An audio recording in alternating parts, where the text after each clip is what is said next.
Morant with a running start. Elevate! Oh, it dunks! Oh, my goodness! Tie game in overtime. Gasol will turn. His heat is gone! Memphis on top. 7-10 remaining. Conley now with three. Count it! A 15-point lead for Memphis. And Blake Griffin gets into it on the floor with Randolph. Hard to tell if there are any punches being thrown under there, but Griffin took acceptance. Adams going long. Morant! He hit it! John Morant, insanity! You gotta be kidding me. Welcome to Grits and Grinds, a Memphis Grizzlies podcast. My name is Keith Parrish. On today's episode, I'm going to talk about the All-NBA news as Jaren Jackson Jr. did not make an All-NBA team. Of course, we've been monitoring that because it affects the contract that the Grizzlies can offer him. It is the first domino that was going to fall this offseason to figure out exactly what the Grizzlies are going to do going forward and how they are going to assemble their team for next year. Also, we got a report that former second-round pick Tarik Biberovic might be coming over to join the Grizzlies in the upcoming season. So, on today's episode, let's talk about those two things. Before we do, just a reminder, if you want to support the creation of these shows, if you want to join my listener Slack channel, you can do all of that at patreon.com/fastbreakbreakfast. Come hang out over there, patreon.com/fastbreakbreakfast. All right, the Jaren Jackson Jr. All-NBA news. He just missed it, sort of. He finished 17th in the All-NBA vote, so he's not eligible for a designated veteran extension, cannot get a super max. He was beaten out for one of the last few spots by Tyrese Halliburton, Jalen Williams, and James Harden. There was a clear top 12 in the voting, and then 13th was Halliburton, 14th Jalen Williams, 15th James Harden. It's a little bit interesting to think of Halliburton being not a shoo-in for the All-NBA teams when we consider what he and the Pacers are doing in the postseason. But, of course, this is a regular season award. Jaren beaten out by those guys. He also finished behind Alperen Şengün, who just missed making an All-NBA team. I was a little bit surprised Şengün beat Jaren in the vote. Like, Jaren appeared on 53 ballots. 52 voters had him third team. 1 voter had him second team. Şengün only appeared on 46 ballots, but he got 6 second team All-NBA votes, which is a little bit odd. Not that it really matters. While Jaren was beaten out by those guys, it wasn't that close as James Harden, Jalen Williams, and Tyrese Halliburton finished with significantly more votes. The final voting numbers where you get 5 points for being on a first team ballot, 3 points for a second team, 1 point for a third team. Tyrese Halliburton had 79 points. Jalen Williams had 73. Harden had 68. And then Şengün had 58. Jaren had 55. A distant 18th place went to Ivica Zubac. I was a little bit surprised. It seemed like a lot of ringer voters were leaning Zubac in the final days. I thought that was going to cost Jaren.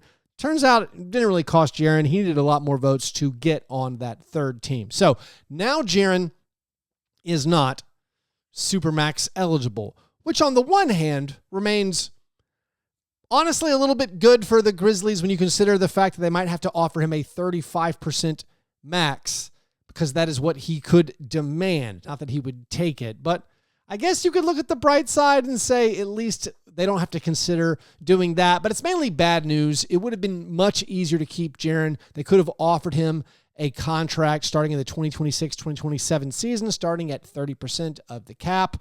I talked last episode about how I feel like that's a totally fair contract. It doesn't feel like an overpay to me at all, but now we've entered this slightly boring phase of actually having to do this renegotiate and extend if they want to prevent him from entering unrestricted free agency. Now, there's a chance Jaren wouldn't be interested in any kind of extension or a renegotiation and extension because he wants to see if he qualifies for the Supermax this coming season. That's still on the table for him. That's a reason why Ja Morant, who is eligible for a 2-year extension to add to his current contract, he probably will not do that contract because he possibly wants to qualify for the Supermax and make even more money. We're in a weird situation in the NBA right now where we have to concern ourselves with the luxury tax and salary cap and contract things.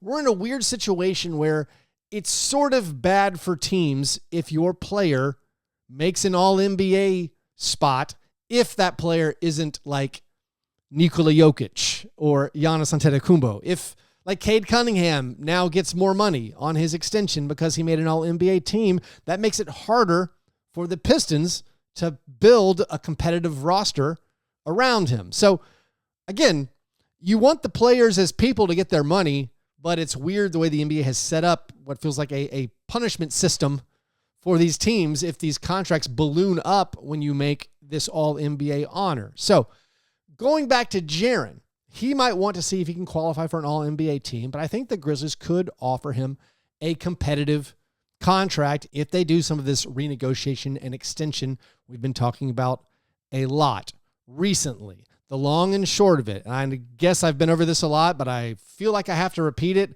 just so everyone continues to understand it. And of course, it's an audio format. Maybe it's not that easy to absorb while listening to it, but the information is that following next year, Jaren, as an unrestricted free agent, can sign a contract starting at 30% of the cap. That would be, if you add in, say, a 4-year contract with 8% max raises, that would be a 4-year deal for around $229 million.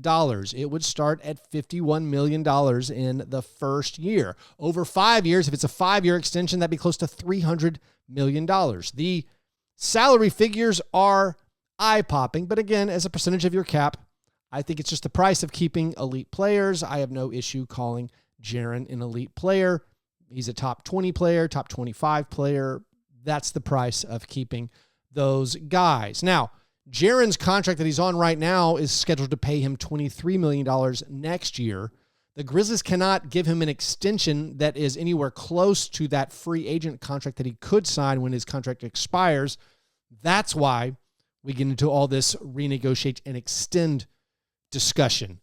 What the Grizzlies could do is if they create enough cap space, they could pay Jaren more this year. That's the renegotiation. And they could extend him off of that number. Again, you're limited paying an extension. You're limited paying 140% of the final year of the deal the player is on. If the Grizzlies give all of their cap space they have right now to Jaren, which is about $7 million, if you raise his final year from $23 to $30 million, and then you extend off of that $30 million mark, it becomes more of a competitive offer. It's still not close to matching what he could get if he waited and signed a full 30% max.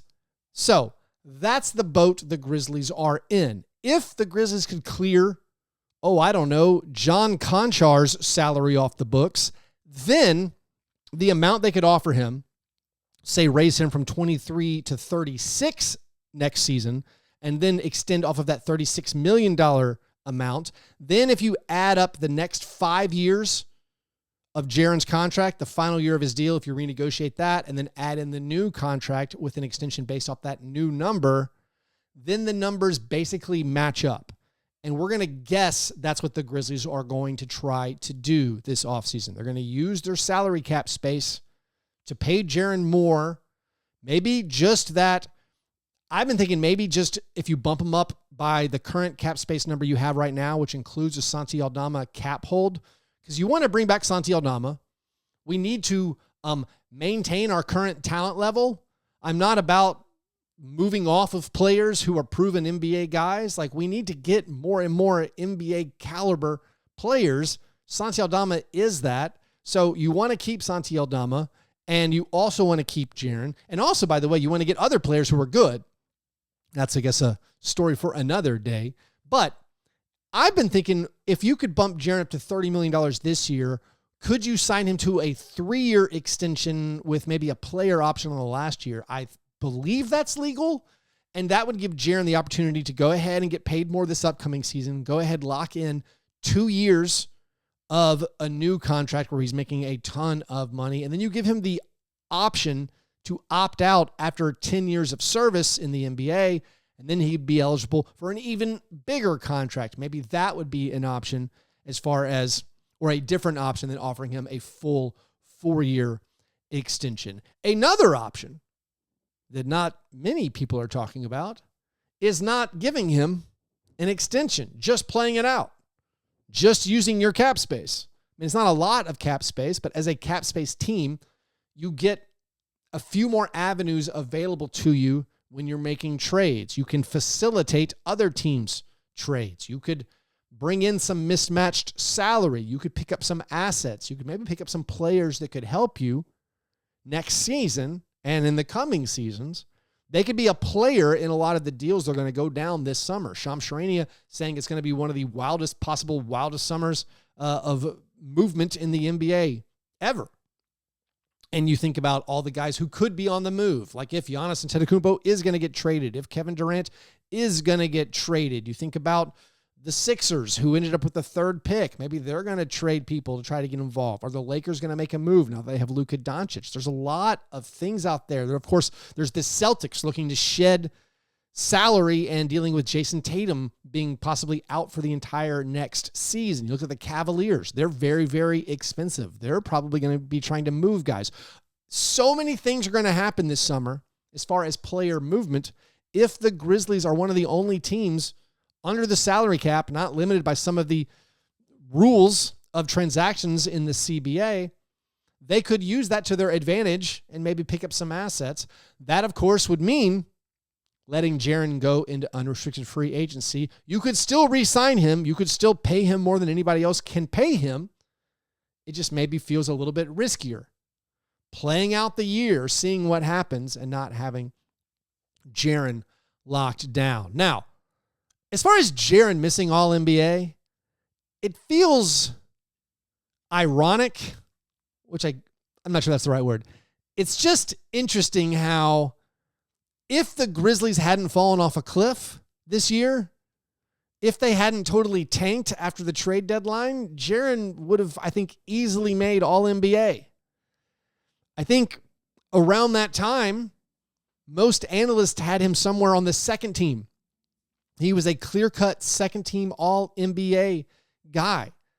If they hadn't made the Marcus Smart trade, if they hadn't salaried him to Marcus Smart, got rid of him and Jake LaRavia, I think it is most likely that Jaren would have made an All-NBA team. By them trying to be more flexible, by them trying to give themselves another avenue to keep Jaren, they cost Jaren the All-NBA spot. Now, we don't know definitively that they wouldn't have also fallen off a cliff if they did nothing, but they clearly got rid of useful NBA players. Having Marcus Smart, even if he hadn't played up until that point, having Marcus Smart available, I think would have helped you. Having Jake LaRavia around would have helped you. I don't think the Grizzlies would have ended the season on a skid, or at least not as bad of a skid, if they hadn't made that move or those moves. And that cost Jaren. I mean, it cost Jaren money, the availability, the option of making more money. It also cost the Grizzlies maybe the ease of being able to keep him around. Also, Jaren's stats went way down once they started doing more or catering more to Ja Morant and Zach Edey. A lot of talk about how, Taylor Jenkins wasn't running the right kind of offense for Ja Morant to get his stats. Well, they were winning. And then they started running more stuff for Ja Morant and Zach Edey. All of a sudden, Jaren's numbers go way down, and now Jaren misses out on All-NBA. So maybe some of those decisions there backfired on the Grizzlies. Now, let's move to the Tarik Biberovic news.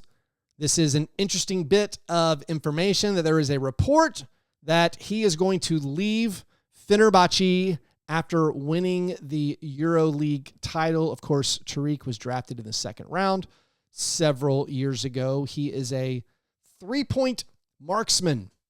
He has shot 44% for Fenerbahce in the past 2 seasons. That's on over 600 attempts. So it sounds like he is coming to the Grizzlies this year. That would, I think, that's an exciting bit of news, because you can have hope that these guys who have excelled in the EuroLeague can come over and be ready to play. He's still young enough. There's a lot of promise there. And of course, he's a wing who can shoot, which is what literally everyone wants in the NBA. So if Biberovic comes over, that would be the 12th player on the main roster. Like, he's not coming over for a two-way. He is going to have a main roster spot. I'm guessing it won't be for the minimum either. They will use one of their exceptions to be able to pay him more than the minimum. So that would be the 12th rostered player under contract for next year, if these reports are true. And that does not include Santi Aldama. If you think they're going to keep Santi Aldama, that's 13 players. If you think they're going to give Cam Spencer a regular contract, which I think feels like a safe bet, well, that would be 14 players right there.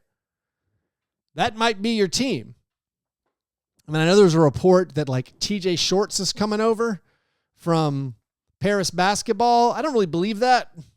I do more so believe this Biberovic news. I mean, maybe Shorts gets that two-way spot, but I think you could have a situation where if Aldama comes back, if this Biberovic report is true, if Cam Spencer gets promoted to the regular roster, that's 14 of your 15 guys. Remember, they started last season with 14 players. They went into the year with 14 players. It's possible they would do that again. Of course, the draft is coming up in a month.